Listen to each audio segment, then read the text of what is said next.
शेख मुअज़्ज़म इलाही सुल्तान सलाह al-Din Ayyubi और सलीबी जंगजुओं के दरमियान साल बा साल तक मार के आराइयाँ जारी रहें। आखिर मुख्तलिफ जंगी कार्रवाइयों और मुकाबलों के बाद वो मार के पेश आया जो तारीख में फैसला कुन हैसियत रखता है और जिसने फ़लस्तीन की मसीही सल्तनत का खात्मा और सलीबियों की किस्मत का फैसला कर दिया। ये खतियन की जंग थी जो हफ्ता के दौरान 24 रब-ए-आखिर 385 को पेश आई और जिसमें मुसलमानों को फतह हासिल हुई।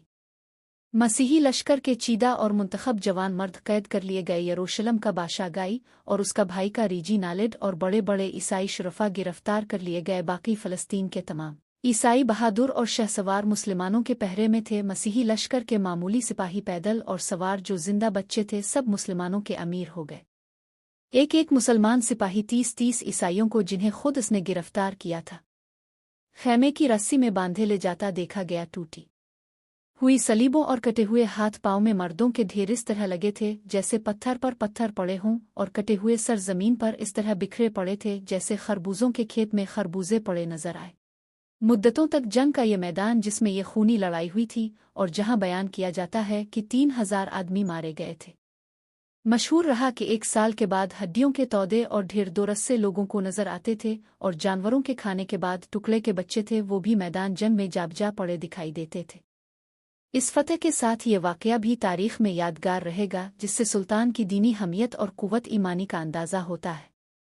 सुल्तान सलाह अल-दीन अय्यूबी ने अपना खैमा लड़ाई के मैदान में नस्ब किया। जब खैमा नस्ब हो गया तो हुक्म दिया कि कैदी सामने हाजिर किए जाएं। यरूशलम का बादशाह गाई और उसका भाई रीजी तालिद दोनों अंदर लाए गए। सुल्तान ने बादशाह यरूशलम को अपने पेलू में बिठाया और इस पियासा देखकर बर्फ में सर्द किए हुए पानी का कटोरा दिया। सुल्तान ये देखकर नाखुश हुआ और तर्जुमान से कहा कि बादशाह गाई ने दिया है, रोटी और नमक जैसे देते हैं वो महफूज समझा जाता है, मगर ये आदमी रीजी नालिड इस किस्म की हिफाजत में ही मेरे इंतकाम से नहीं बच सकता। सुल्तान इतना कहकर खड़ा हुआ और रीजी नालिड के सामने आया। रीजी नालिड जब से खैमा में दाखिल हो इत्ते बराबर खड़ा रहा था। सुल्तान ने इससे कहा कि सुन, मैंने तुझे कत्ल करने की किस्म 2 मरतबा खाई थी। एक मर्तबा तो इस वक्त जब तूने मक्का और मदीना के मुकद्दस शहरों पर हमला करना चाहा था, दूसरी मर्तबा इस वक्त जब तूने धोखे और दगाबाजी से हाजियों के काफिला पर हमला किया था।